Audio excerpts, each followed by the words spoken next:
Well, good morning, everybody. Today I'm not in Sugar Cube Creek. I'm just kind of up on top.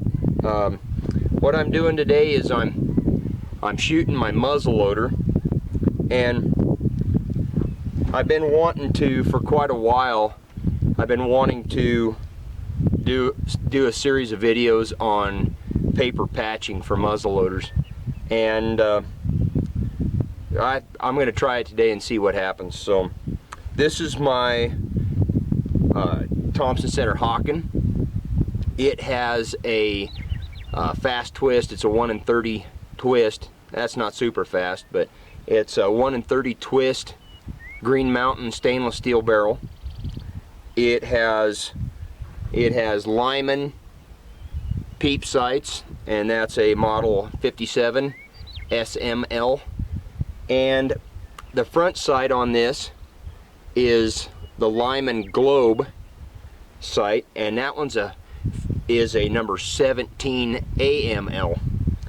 The insert, the little pin that's on the inside of it, is a Lee Shaver's insert. And what it is it's a black powder cartridge rifle insert, and they use those for shooting out to 1,000 yards. So today what I'm doing is I'm going to switch it over there in just a second, but I'm shooting at 300 yards today. And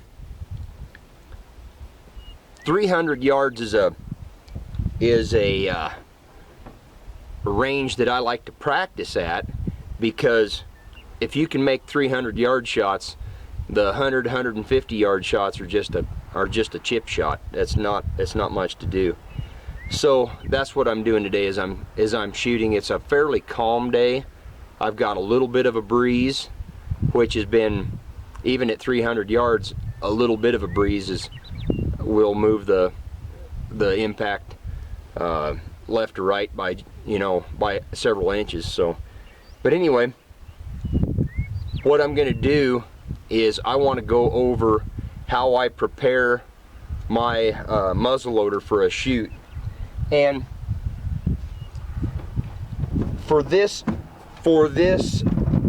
exercise, we're going to assume that this gun is clean and it's been in your gun closet, and it's got oil in the barrel. It's in the state of hibernation. It's just sitting there waiting to be taken out and to be used. And so I'm going to go from that stage right there to shooting it. What we're first going to do, and I'm going to move this camera so it can see, I think, a little better. I'm not sure. I'll try it. First thing that we're going to do is on this.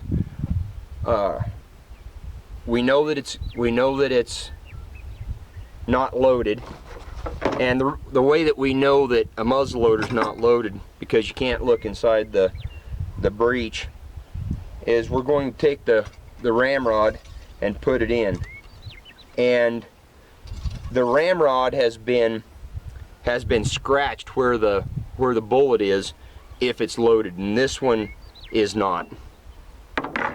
So what we're going to do is we're going to take a dry patch, and that dry patch, we're going to run it down the barrel.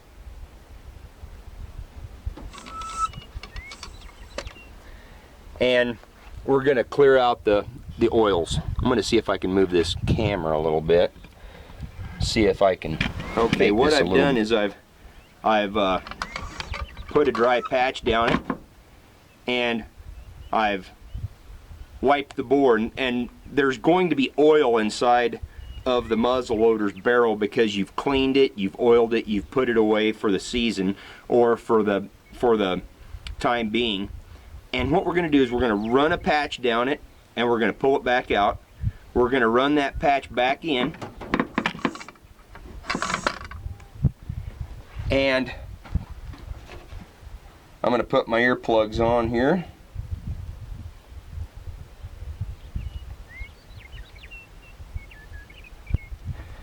What we're going to do is we're going to fire a couple of caps with that.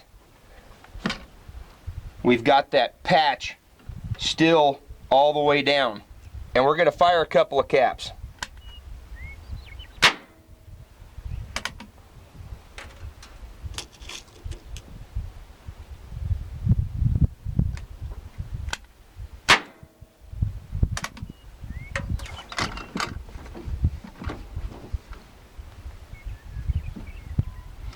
Now the reason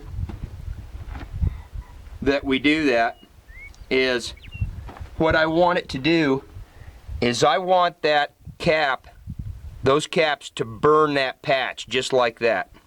That's what we're looking for. And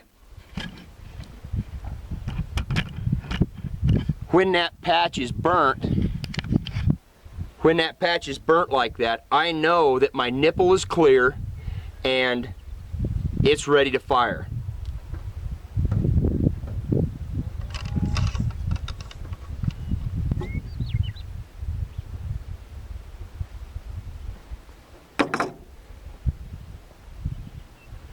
Okay, I'm gonna go to the next section here. For this exercise, I haven't shot the gun yet. I just switched from the last section to this section, but we're going to assume that we have shot this gun. So now what we're going to do is we're going to get some Windex, and I like to get the Windex with ammonia, and I'm going to wet the patch a little bit. I'm going to wet this patch down. It's going to be moist but not dripping wet, and I'm going to clean this barrel to prepare it for the next shot. So I'm going to push it down.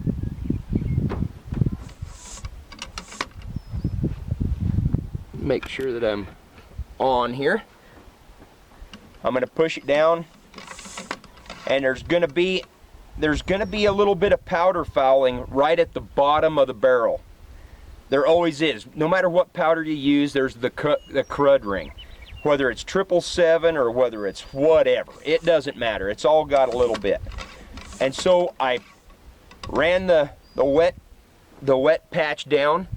I turned it over. After I turned it over, I ran it down again, so it's been scrubbed twice. Now I'm going to take a dry patch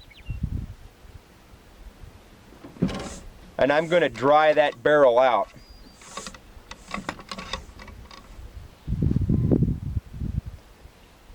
It looks pretty good. Now I'm going to flip it over and move it just a little bit so that I can put it back in. And now what I'm going to do is I'm going to fire a couple of caps and get it ready to shoot. So I'm going to do that right now.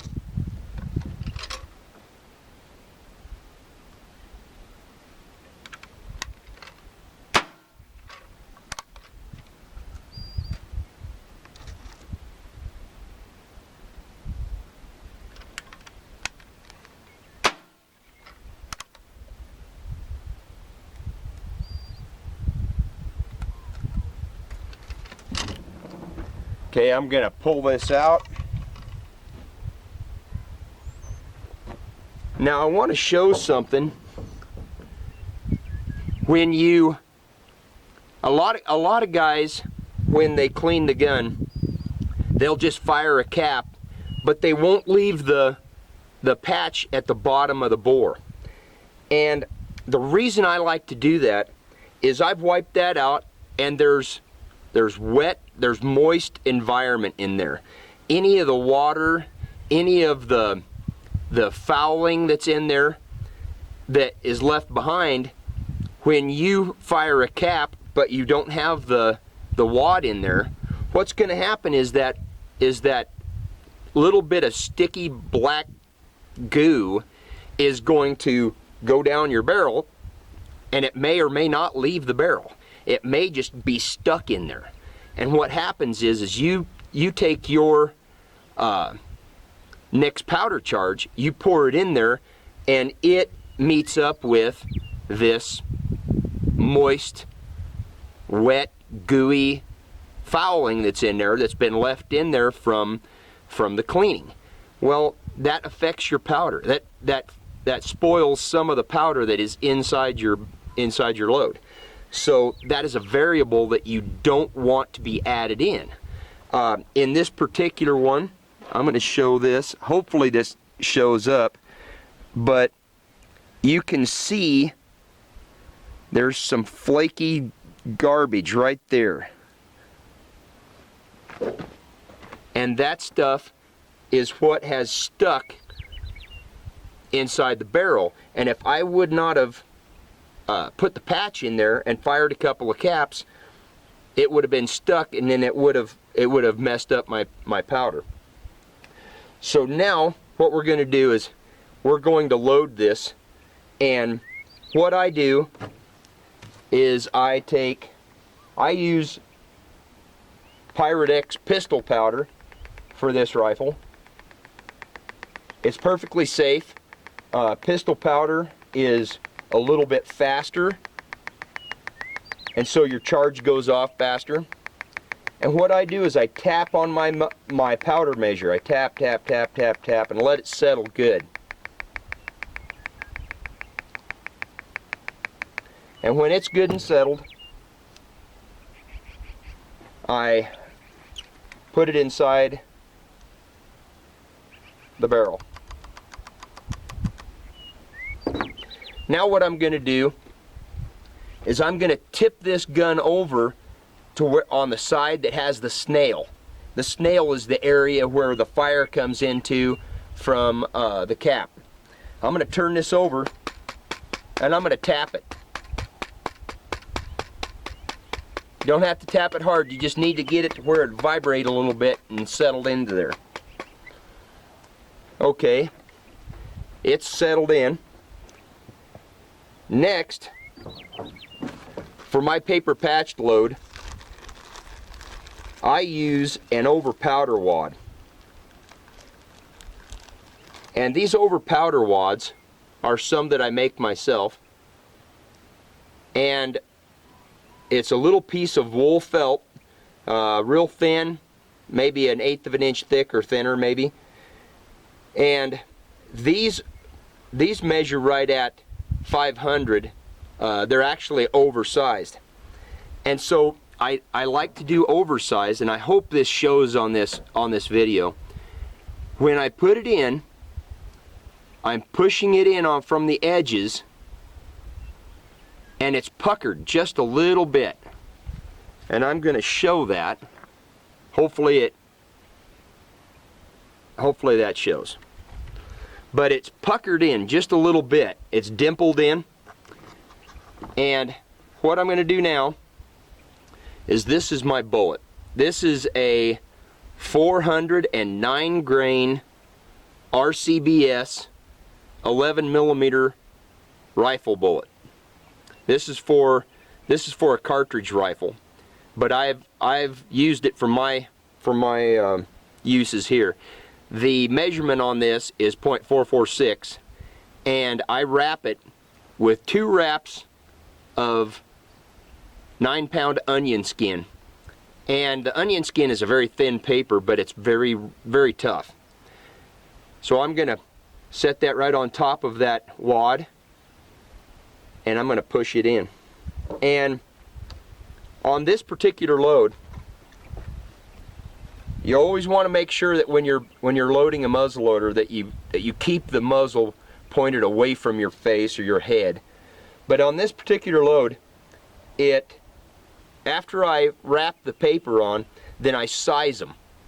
And these particular loads are able to just slide down the barrel.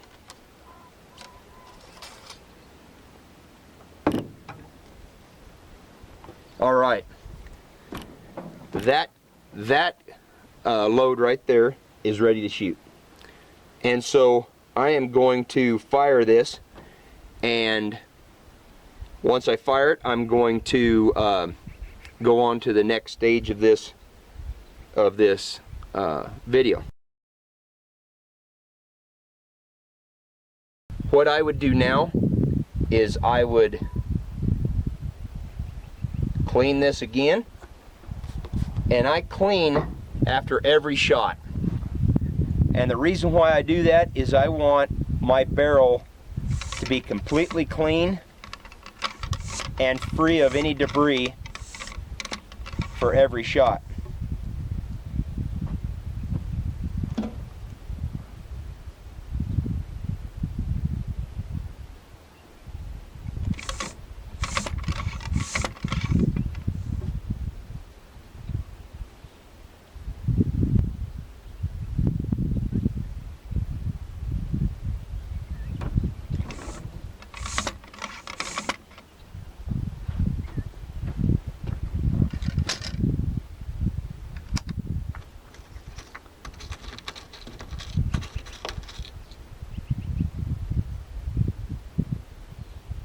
I'm going to fire a couple of caps to make sure it's clear.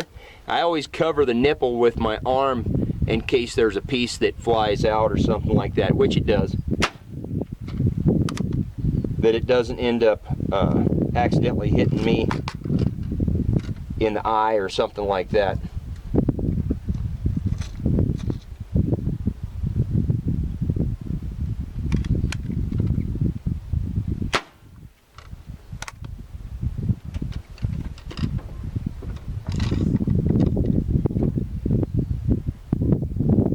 The nipple looks like it might be getting just a little bit fouled. It's still burning, but it's not burning quite as hard. I may have to stop and clean that nipple a little better. I'm going to load.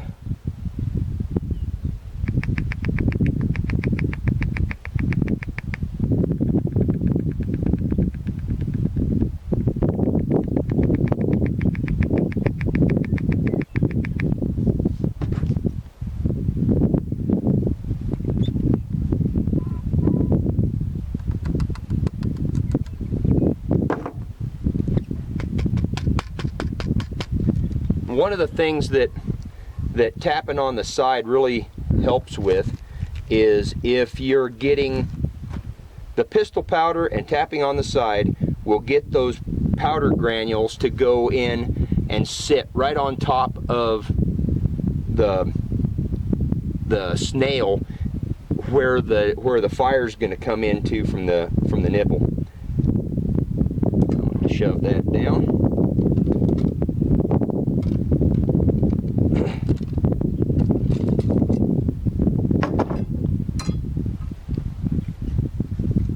And I'm going to shoot again.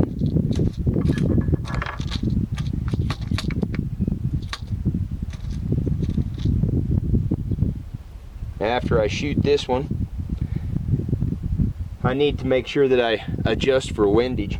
That last one I don't think I held enough for the wind. But I'm going to give it another crack. I think I was just off to the right hand side because of the wind. So I am going to give that another try. And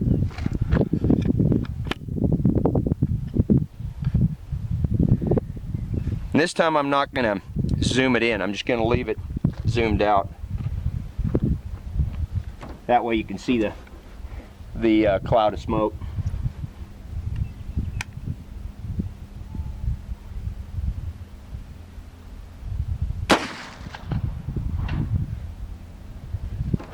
Well, what happened that time, unfortunately, what happened at that shot, I adjusted for my windage.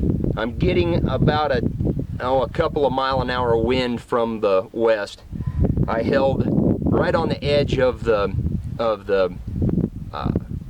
metal gong, and when I shot that time, I hit the metal, and my whole sight, my whole target platform all fell down. So I'm going to have to walk down there and set it all back up. And so I'm going to carry the camera down there and get some video of that. Okay, I'm walking down to the target, and I know what happened. I have a piece of cardboard that was behind the target, and when I hit the target, the gong swung into the target and hit the cardboard in the back of it and rocked the whole thing back. The legs fell down and it fell off. So I'm gonna show that here.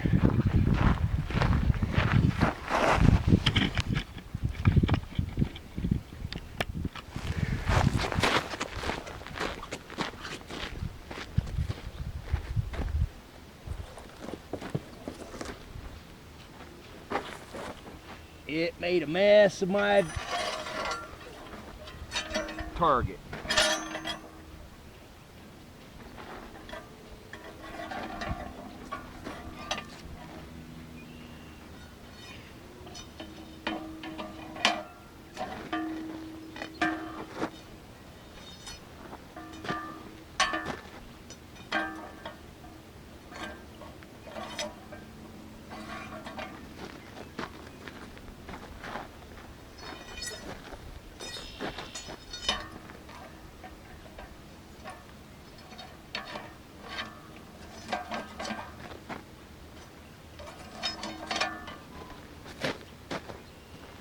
Okay, I hope that the camera can hear this, but this is where I hit. Earlier today, I hit right here and right here. This one hit a little bit low. I was still on the right-hand side.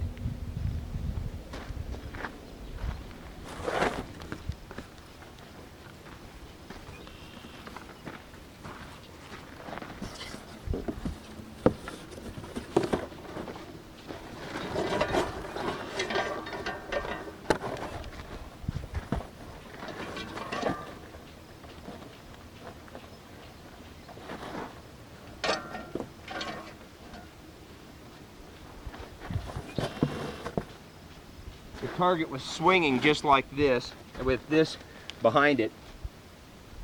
And my first shot that I shot was right here. My elevation is good.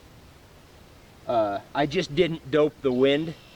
But the problem with this is there's these big hills and berms and stuff, and doping the wind right here is actually a lot like out hunting. It's you know, you just have to kind of feel it and see what you're getting into, and then adjust. But on this one, I'll bring this closer.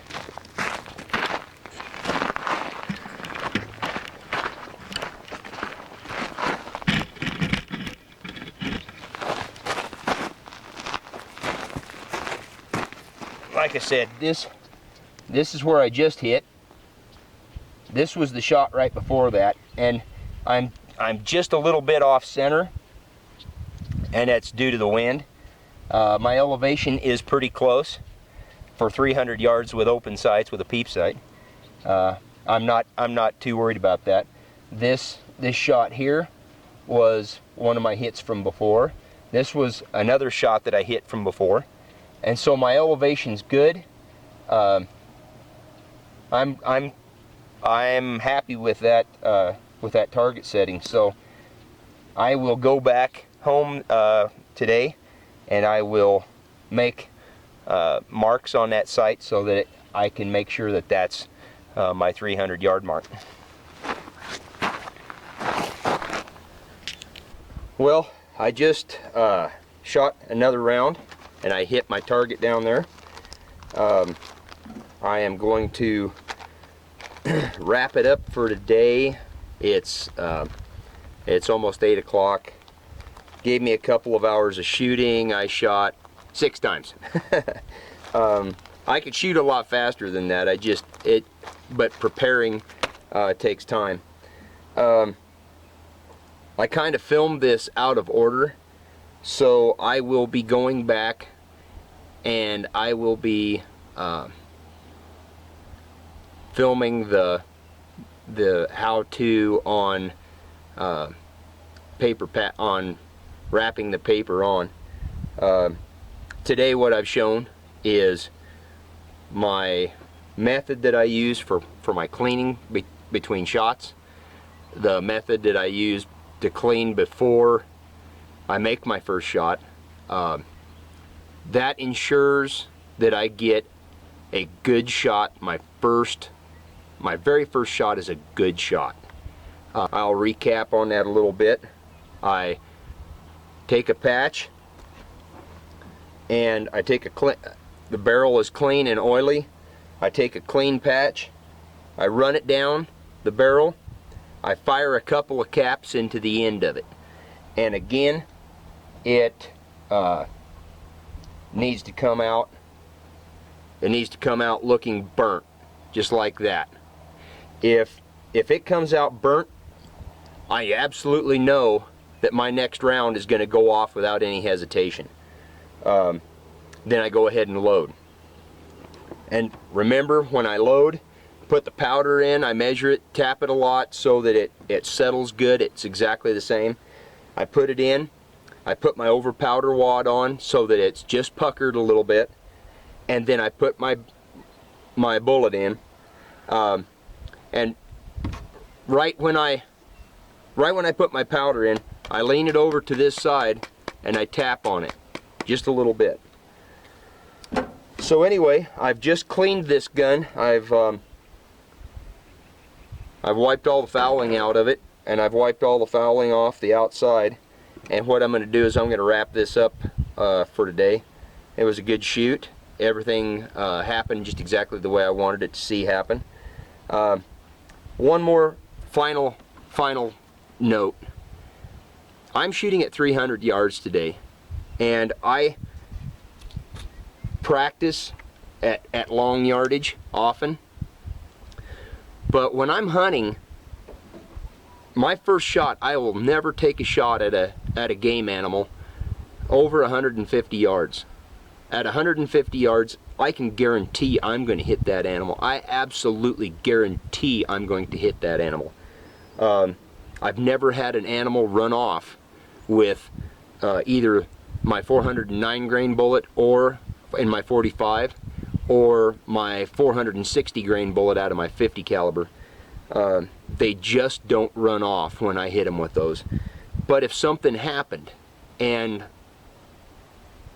a freak accident happened, who knows? It happens on hunting. If something happens and I wound an animal, I want to have my guns sighted in so that I can make that shot in the field again.